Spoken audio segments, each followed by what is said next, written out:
नमस्कार. गीता रहस्य हा लोकमान्य टिळकांनी जो ग्रंथ लिहिलेला आहे त्यामधील त्यांचे जे विचार आहेत ते माझ्या क्षमतेप्रमाणे तुम्हाला समजावून सांगण्याचा मी प्रयत्न करत आहे. गीता रहस्यमधील 6वा भाग जो आहे आधिदैवत पक्ष आणि क्षेत्रज्ञ विचार, त्याविषयी आपण सुलभ गीता रहस्याच्या गेल्या भागापासून पाहत आहोत. आणि सुलभ गीता रहस्याचा आजचा हा आपला 9वा भाग आहे, मनाची भूमिका. गेल्या भागामध्ये आपण पाहिलं की कशा प्रकारे कोणताही निर्णय घेताना आपल्या मनाचं किंवा बुद्धीचं कार्य घडतं. याविषयी थोडी आणखी माहिती आपण या भागामध्ये घेणार आहोत. लोकमान्यांनी आधी भौतिक पंथ आणि पाश्चिमात्य आधिदैविक पंथ यांच्यामधील फरक इथे सांगितलेला आहे. लोकमान्य म्हणतात की पाश्चिमात्य आधिदैविक पंथ जो आहे तो तेथील ख्रिस्ती धर्मोपदेशकांनी निर्माण केलेला आहे आणि त्यांचा असा विचार आहे की कुठलाही धर्म अधर्माचा निर्णय करताना आधी भौतिक पंथापेक्षा आधी दैविक पंथाचं जे मत आहे ते घेणं आवश्यक आहे. याविषयी स्पष्टीकरण देताना ते म्हणतात की पुष्कळांचं पुष्कळ सुख करावं हे जे आधी भौतिक पंथाचं मत आहे, तर यामागे काय त्यांचं सांगणं आहे, तर दूरदृष्टी ठेवून की आज मी कोणाचं चांगलं केलं तर उद्या त्यामुळे माझं चांगलं होईल. ही जी तारतम्य बुद्धी किंवा तार्किक बुद्धी आहे ती मनुष्य शरीराचा भाग असल्यामुळे ती मनुष्यावर अधिकार चालवू शकत नाही. लोकमान्य याबाबतीत उदाहरण देतात की ज्याप्रमाणे एखादा न्यायाधीश आहे तो न्याय देत असतो आणि लोक त्याप्रमाणे वागत असतात, परंतु राजा किंवा शासन यांची जर त्या न्यायाधीशालाच मान्यता नसेल, त्याची नेमणूक त्यांनी न्यायाधीश म्हणून केलेली नसेल, तर त्याच्या न्यायाला काही अर्थ राहणार आहे का? त्यांनी नुसतंच न्याय देणं हे कुठल्याही अधिकाराशिवाय न्याय देण्यासारखं होईल आणि त्या न्यायाचं पालन कोणीही करणार नाही. त्याचप्रमाणे तारतम्य बुद्धी जे काही सांगते तिला कुठलाच अधिकार नाही आहे आपल्याला हे सांगण्याचा, कारण ती शरीराचा भाग आहे. पण सत्सद विवेक रूपी देवता जी आहे ती स्वयंभू आहे, ईश्वर दत्त आहे. यामुळे या मनोदेवतेकडून जेव्हा मनुष्याला आतून सूचना येते तेव्हा तो त्याचं ऐकतो आणि त्या मार्गावर तो जेव्हा चालतो तेव्हा तो योग्य निर्णय घेऊ शकतो. लोकमान्य म्हणतात की प्राचीन भारतामध्ये अशा प्रकारचा कोणता पंथ नव्हता, परंतु आपल्या शास्त्रामध्ये हे सांगितलेलं आहे मनाच्या विविध ज्या वृत्ती आहेत त्यांना देवता असं म्हटलेलं आहे. गेल्या काही भागांमध्ये आपण ही प्रल्हाद आणि इंद्राची गोष्ट बघितली की प्रल्हादाच्या शरीरामधून धर्म, सत्य, वृत्त, शील इत्यादी देवता निघून त्या इंद्राच्या शरीरात जातात आणि जे इंद्राचं इंद्रपद गेलेलं असतं ते त्याला त्यामुळे पुन्हा मिळतं. तर अशा प्रकारे जी मानसिक शक्ती आहे ती इंद्राकडे जाते असं वर्णन आहे आणि त्यामुळे तो पुन्हा त्याच्या स्थानावर आरूढ होतो. तर ह्या ज्या सर्व मनोवृत्ती आहेत त्यांना देवता असं म्हटलेलं आहे. आणि धर्माने वागण्याला आपल्या अध्यात्मशास्त्राने महत्त्व दिलेलं आहे. या बाबतीत 2 गोष्टींचा लोकमान्यांनी गीता रहस्यामध्ये उल्लेख केलेला आहे. त्यातली पहिली जी गोष्ट आहे ती शिबी राजा आणि कबूतर. ही गोष्ट आपणा सर्वांना माहिती असेल, शालेय पाठ्यपुस्तकात देखील ही गोष्ट होती आणि महाभारतातली ही गोष्ट आहे. तर शिबी राजाची गोष्ट अशा प्रकारची आहे, हा जो चक्रवर्ती राजा आहे त्याच्याकडे एकदा एक कबूतर येतं आणि त्याला सांगतं की माझ्या पाठी एक ससाणा पक्षी लागलेला आहे, तो मला खाण्यासाठी येत आहे आणि राजा तू माझं रक्षण कर, मी तुझ्या आश्रयाला आलेलो आहे. अर्थातच राजाचं हे कर्तव्य आहे की त्याच्या आश्रयाला जो कोणी आला असेल त्याचं रक्षण त्यांनी करावं. तर राजा त्याला वचन देतो की मी तुझं रक्षण करेन म्हणून आणि पाठोपाठ लगेच तो ससाणा येतो आणि तो राजाला म्हणतो की राजा हे माझं अन्न आहे तर त्यामुळे तुला मला ते द्यावंच लागेल कबूतर. पण राजा म्हणतो त्याला मी त्याचं रक्षण करण्याचं वचन दिलेलं आहे, मी काही त्याला देऊ शकत नाही, त्याऐवजी तुला काय हवं ते माग. तर ससाणा म्हणतो की मग तुझ्या शरीरातील तेवढं मांस मला दे जेवढं कबुतराचं वजन असेल. राजा मान्य होतो. कबुतराचं मांस ते कितीचं असणार, तर मांडीचं थोडंसं मांस काढून तो त्या तराजूमध्ये ठेवतो, एका बाजूला कबूतर ठेवलेलं असतं. परंतु असं आश्चर्य होतं की जितकं मांस तो काढतो त्या कबुतराचं पारडं जडच राहतं आणि पूर्ण उजव्या पायाचं मांस तो देऊन टाकतो आणि त्याच्या एका डोळ्यात अश्रू येतो. तेव्हा ससाणा त्याला म्हणतो, मी तुला सांगितलं होतं की हे करताना अश्रू येता कामा नये तुझ्या डोळ्यात. तर राजा म्हणतो, हा तर आनंद अश्रू आहे की एकच बाजू माझी आत्तापर्यंत तुला देऊन झाली आहे, आता दुसऱ्या बाजूचं देखील मांस मी तुला देतो. आणि तेवढ्यात तो जो ससाणा असतो तो इंद्र असतो आणि जे कबूतर असतो तो धर्म हे रूप घेऊन आलेले असतात, धर्मदेवता. आणि ते दोघेही त्याच्यासमोर प्रगट होतात, त्याचं शरीर पूर्ववत करतात आणि त्याला खूप आशीर्वाद देऊन ते जातात. तर ह्या गोष्टीचा काय अर्थ आहे बरं, की ह्यातून ही अपेक्षा आहे का की आपण देखील आपलं मांस काढून कोणाला द्यावं?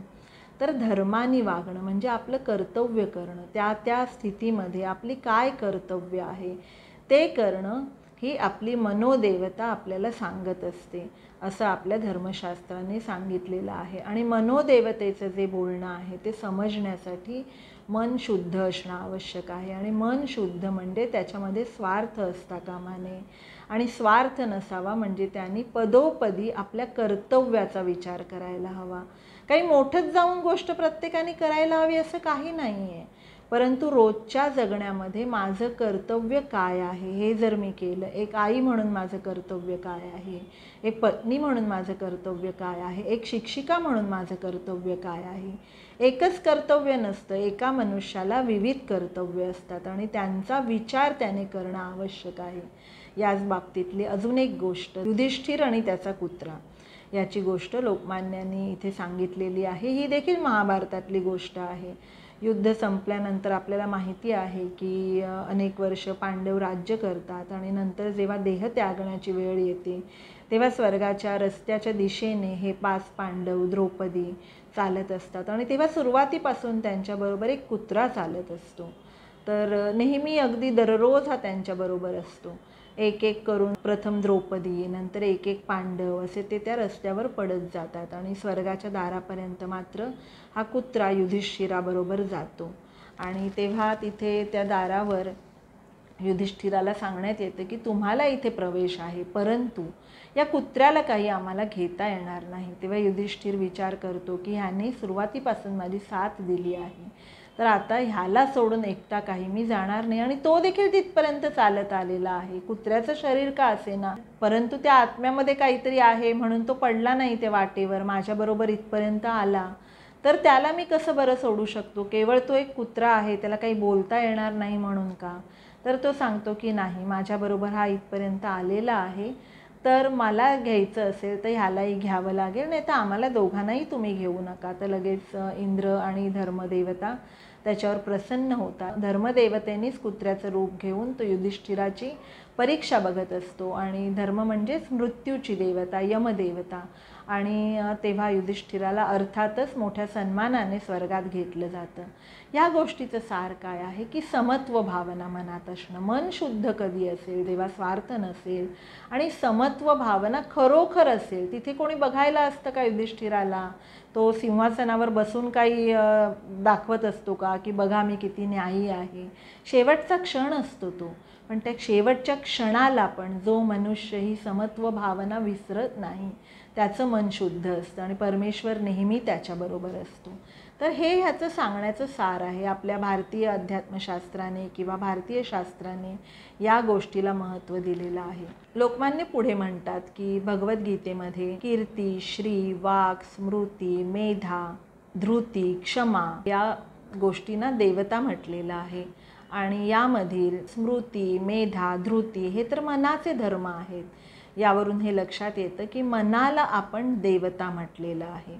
आणि उपनिषदांमधून या मनाची उपासना करायला सांगितलेलं आहे. इतर कोणतीही गोष्ट करण्यापेक्षा आपलं मन शुद्ध असायला हवं. आणि जे मन शुद्ध असतं, निस्वार्थी असतं, समत्व भावना ज्याच्यामध्ये असते, असं मन कोणताही जीवनातला निर्णय चांगल्या प्रकारे घेऊ शकतं. स्मृती ग्रंथामध्ये असं म्हटलेलं आहे, यातील श्लोक आहे जो लोकमान्यांनी गीता रहस्यमध्ये दिला आहे. वेदः स्मृतिः सदाचारः स्वस्यच्च प्रियमात्मनः एतच्चतुर्विधं प्राहु साक्षात धर्मस्य लक्षणम. म्हणजेच वेद, स्मृती, शिष्टाचार आणि आपल्या आत्म्याला गोड वाटणे ही धर्माची 4 मूलतत्व आहेत. लोकमान्य म्हणतात, आत्म्याला गोड वाटणे म्हणजे मनाला शुद्ध वाटणे. म्हणजेच वेद, स्मृती, शिष्टाचार या गोष्टींच्या माध्यमातून जर एखादा धर्म अधर्माचा निर्णय करता आला नाही, तर आत्म्याला काय गोड वाटतं आहे, मनाला काय शुद्ध वाटतं आहे, ते पाहून तुम्ही तो निर्णय करावा. त्या बाबतीत एक छोटीशी गोष्ट साने गुरुजींच्या श्यामची आई पुस्तकातली मला सांगावीशी वाटते, की जेव्हा श्याम म्हणजे साने गुरुजी छोटे असताना शाळेतून येत असतात, तेव्हा त्यांना एक मोळी विकणारी बाई असते, जी कधी कधी त्यांच्याकडे मोळी विकायला, मोळी म्हणजे लाकडं तोडून ज्याची गठ्ठा करून जे विकतात, पूर्वी चुलीमध्ये सारण म्हणून ही मोळी वापरण्यात येत असे. तर ती गरीब बाई असेल शेजारच्या गावातली वगैरे, आणि तिचा उदरनिर्वाह चालवण्यासाठी जंगलातून लाकडं तोडून ती घरोघरी जाऊन विकत असेल. तर ती गावात मोळी विकायला आलेली असते आणि तिला काही कशामुळे उपाशी असेल, काही आजारी असेल, तर तिला चक्कर येऊन ती रस्त्यावर पडते. आणि नेमकं त्यावेळेला श्याम शाळेतून घरी येत असतो. तो त्या बाईला पडताना बघतो. ती महार वगैरे जातीची असेल, तर तो तिला हात द्यायला जातो, तर तिकडून बाजूने जाणारे एक भटजी त्याच्यावर ओरडतात, श्याम, हे कसलं पाप करतोयस तू, कळतंय का तुला आपल्या धर्मग्रंथात काय लिहिलंय, असं हात लावू नये त्या लोकांना. आणि श्याम घाबरतो एकदम, पण त्याचं मन मात्र खूप दुःखी होतं. तो घरी येतो, अगदी दुःखी चेहऱ्याने बसतो. आई त्याला विचारते काय झालं, तो घडलेली घटना सांगतो. तेव्हा आई म्हणते, असं करणं चूक आहे श्याम, तू पुन्हा जा आणि त्या बाईला तू हाताने उठव आणि घरी घेऊन ये आधार देऊन. श्याम त्याप्रमाणे जातो, त्या बाईंना घरी घेऊन येतो. आई त्यांना जेवण देते, त्यांना थोडा वेळ आराम करायला सांगते आणि त्यांची मोळी विकत घेते आणि नंतर त्या समाधानाने उठून निघून जातात. तर ह्या गोष्टीमध्ये वेदामध्ये लिहिलेलं किंवा काही असं म्हणून ते सांगत असतील, परंतु ते काही आपल्याला माहिती नाही कोणी काय लिहिलं आहे, त्याचा अर्थ काय आहे. परंतु धर्माचं मूलतत्व यामध्ये आहे की आत्म्याला तुमच्या गोड वाटतंय का, मनाला शुद्ध वाटतंय का.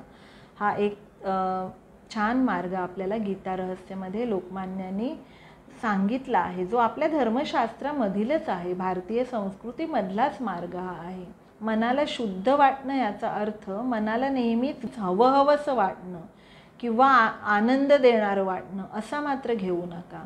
शुद्ध आणि चांगलं वाटणं ह्यामध्ये फरक आहे. आपल्याला चांगलं वाटतं म्हणून मी वेबसिरीज दिवसभर बघत बसेन किंवा एखादी गोष्ट, पिझ्झा, बर्गर, रस्त्यावरचं अन्न मला आवडतं, चायनीज आवडतं गाडीवरचं, म्हणून ते खात बसेन रोज. कारण गीता रहस्यमध्ये लोकमान्यांनी काय सांगितलं आहे, मनाला शुद्ध वाटणं किंवा आत्म्याला गोड वाटणं हे धर्माचं मूलतत्व आहे. तर असा त्याचा अर्थ नाही आहे.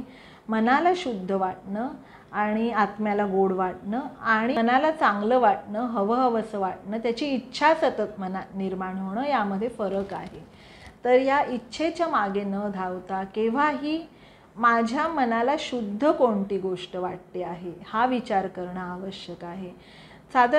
साधं वरण भात, पोळी, भाजी, खीर, अगदी घरी केलेलं अन्न खाऊन एक दिवस शरीरामध्ये अंतर्गत काय वाटतंय ते बघितलं आणि सारखं बाहेरचं खाऊन कधी सुस्ती येते का, कोल्ड्रिंक पिऊन काय वाटतं आपल्याला, थोडंसं आत लक्ष दिलं तर हे मनाला शुद्ध वाटणं आणि मनाला हवंहवंसं वाटणं, इच्छांमध्ये गुंतणं, आपल्याला कंट्रोल न होणं, यामधला फरक कळेल. पुढे लोकमान्य म्हणतात की तसंच आपल्या धर्मग्रंथात हे दिलेलं आहे की जे कर्म करण्याची आपल्यालाच लाज वाटते असं कर्म कधीही करू नये.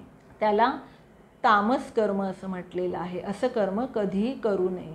जे कर्म करताना अंतरात्मा संतुष्ट असतो ते सात्विक कर्म आहे, ते नेहमी करावं. संतुष्ट म्हणजे जिथे संतुष्टी मिळते, हवंहवंसं, इच्छापूर्ती आणि संतुष्टी यामध्ये फरक आहे. जसं की बघा, साधी एक गोष्ट आहे, एखाद्याच्या घरी एखादी व्यक्ती गेली आहे आणि आपल्याला त्याच्या घरची आवडलेली वस्तू उचलायची आहे, तर बिनधास्तपणे आपण उचलू का, लाज वाटणार. दुकानात गेलो आहोत, एखादी साडी उचलून बॅगेत घालायची आहे तर लाज वाटणार. हे करताना साधीशी गोष्ट, आपण घरी आरडाओरडा करतो आहोत, भांडण करतो जोरजोरात आणि शेजारी आले तर आपल्याला चांगलं वाटेल का, नाही, पटकन लाज वाटेल.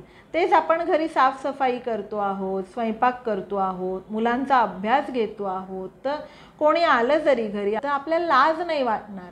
पण आरडाओरडा करताना कोणी आलं तर लाज वाटेल. तर ज्या गोष्टीची आपल्यालाच लाज वाटते अशी गोष्ट आपण करू नये. पुढे लोकमान्यांनी सांगितलं आहे की धम्मपद नावाच्या बौद्ध ग्रंथामध्ये देखील अशाच प्रकारचे विचार आहेत. आणि श्रेष्ठ कवी लेखक कालिदास यांनी देखील म्हटलं आहे की धर्म अधर्माचा किंवा एखाद्या कर्माचा निर्णय करताना सत्पुरुष आपल्या अंतःकरणाची साक्ष प्रमाण मानतात. लोकमान्य म्हणतात, प्राचीन काळापासून पतंजल योगशास्त्राद्वारे चित्तवृत्तींचा निरोध करून मन एका विषयावर स्थिर करणे हे आपल्याकडे प्राचीन काळापासून प्रचलित आहे. प्राचीन काळी ऋषी मुनी देखील अशाच प्रकारे आपलं मन अंतःकरण शांत शुद्ध करून स्थिर करून कुठलाही एखादा धर्माचा निर्णय असेल किंवा उपदेश असेल तो देत असत.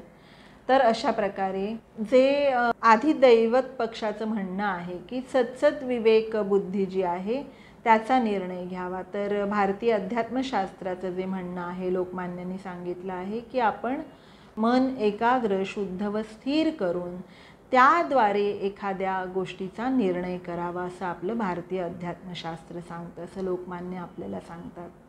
खरंच किती तरी गहन विचार लोकमान्यांनी आपल्या पुढे हे मांडलेले आहेत आणि त्यातून कितीतरी गोष्टी आपल्या समोर उलगडत जात आहेत. निर्णय घेणं ही गोष्ट जीवनात फार महत्त्वाची आहे आणि त्यासाठी मनाचा जो पाया आहे तो कोणत्या प्रकारचा लागतो ते लोकमान्यांनी आपल्याला यात सांगितलेलं आहे.